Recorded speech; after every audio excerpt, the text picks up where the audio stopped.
ఈ ఖలీల్ భాయ్ ఏమంటాడు, నేను టీవీ 99లో ఉండగా నేను ఇంటర్వ్యూ చేసిన నీళ్ళు మింగిండు అన్నాడు కదా. ఎవరు నీళ్ళు మింగిండో నేను చూపెడతా అట్లా నీకు గివే. ఇగో గీ ఖలీల్ భాయ్ ఊకున్నా కావాలి బాగా అదే అవుతుంది నీకు. ఖలీల్ భాయ్ నీ నీళ్ళు ఇగో ఇదే నీ కథ, నీ భాగవతం. ఎట్లా ఆవురే ఫస్ట్ చూడు ఎట్లున్నాడు, సన్నంగా ఎట్లున్నాడు, ఇప్పుడేమో ఇట్లా అయిండు.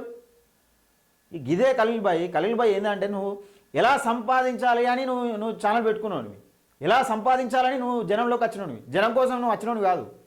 విషయం ఏంటంటే నీకు మళ్ళీ నాకు తేడా ఏంటంటే నువ్వు ఎలాగైనా డబ్బులు సంపాదించాలని వచ్చినవి నువ్వు.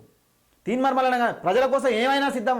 ఈ రోజు లాస్ట్ రోజు అయినా పర్లేదు, నేను ప్రజల కోసం బతుకుతాను, అయినా ప్రజల్లోకి వచ్చిన ఆయనకు నీకు తేడా అది. ఇట్లా నువ్వు ఎలాగైనా ఫేమస్ కావాలి, ఎలాగైనా డబ్బు సంపాదించాలని నువ్వు వచ్చినావు ఖలీల్ భాయ్. ఇనూరు ఒకసారి మొత్తం ఇనూరి. నేను ఈ కాలంలో రేగు పనులు కుడితే రేగు పనులు గెలిపిస్తుంది. ఇంకో కాలంలో సరిపెడితే వెచ్చనమాట. నేను జర్నలిస్ట్ లేకపోతే పొలిటీషియన్ అన్నీ నేనే. ఎట్లా ఉన్నా చెప్పదు కదా. నువ్వు చదివిన పుస్తకాల్లో ఒక జర్నలిస్ట్ పొలిటీషియన్ గా చేయొద్దు అని ఎక్కడ రాసి లేదన్నా. అసలు నేను అడిగేది అట్లా చెప్పుకోవద్దు కదా అనేటువంటి పని ఎక్కడి నుంచి వచ్చింది నీకు? Because you don't have that knowledge. అయిపోయా ఉన్న దాన్ని ఏమన్నా ఉన్న పరువు మనం తీసుకున్నాం. ఎందుకంటే టీవీ 99 పలగదీసినాం, ఇరగదీసినాం. ఒక రాజకీయ నాయకుడు జర్నలిస్ట్ కావద్దా? ఒక జర్నలిస్టు రాజకీయ నాయకుడు కావద్దా? చెప్పు మరి. నీ ఎక్కడైనా రాజ్యాంగంలో రాసిందా? సరే ఒక అడ్వకేట్ జర్నలిస్టుగా చేయొద్దని మొన్న సుప్రీంకోర్టు హైకోర్టు చెప్పినట్టున్నది. సరే ఆ విషయం పక్కకి వెళ్తే ఒక రాజకీయ నాయకుడు జర్నలిస్ట్ కావద్దా, లేకపోతే జర్నలిస్ట్ ఒక రాజకీయ నాయకుడు కావద్దని ఇక్కడ చట్టంలో రాసి ఉంటే చెప్పు.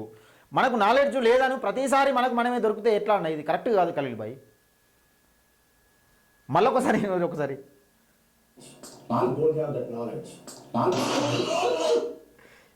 వినాలి మీరు. చెప్పు. రాజకీయ నాయకుడు జర్నలిస్ట్. నేను ఈ కాలంలో రేగు పనులు కుడితే రేగు పనులే కనిపిస్తుంది. ఇంకో కాలంలో సరిపెడితే వెచ్చనమాట. నేను జర్నలిస్ట్ లేకపోతే పొలిటీషియన్ అన్నీ నేనే. ఎట్లా ఉన్నా చెప్పదు కదా. నువ్వు చదివిన పుస్తకాల్లో ఒక జర్నలిస్ట్ పొలిటీషియన్ గా చేయొద్దు అని ఎక్కడ రాసి లేదన్నా. అసలు నేను అడిగేది అట్లా చెప్పుకోవద్దు కదా అనేటువంటి పని ఎక్కడి నుంచి వచ్చింది నీకు?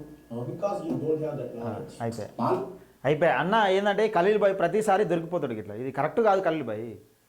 నువ్వు రాజకీయ నాయకుడు జర్నలిస్టు అంటే ప్రజలకు అండగా ఉంటాడు. రాజకీయ నాయకుడు అయితే జర్నలిస్ట్ అయితేంది. ఇప్పుడు ఒక జర్నలిస్ట్ పాత్రనే పోషిస్తాడు. ఏం పని ఉండదు ఆయనకు. పని చేయడా? అగ్రికల్చర్ చేసుకోడా? లేకపోతే కొందరు చాలామంది ఆర్ఎంపీ డాక్టర్లు చేస్తూ ఉంటారు. వివిధ రంగాలలో ఉంటారు. సరే రాజకీయ నాయకుడు అని ఏ కాలంలో నేను అండగా ఉంటా, ఏ కాలమైనా ప్రజలకు అండగా ఉంటా అని చెప్పిండు. నువ్వు ఏదైనా రాజ్యాంగంలో రాసుంటే ప్రతిసారి ఎందుకు దొరికిపోతావు ఇట్లా? నేనేదో ఇరగదీసినా పరగదీసినా నేను ఈయన మాట్లాడే లాంగ్వేజ్ ఎట్లుంటుందంటే ఇప్పుడు చూడు నేను ఛానల్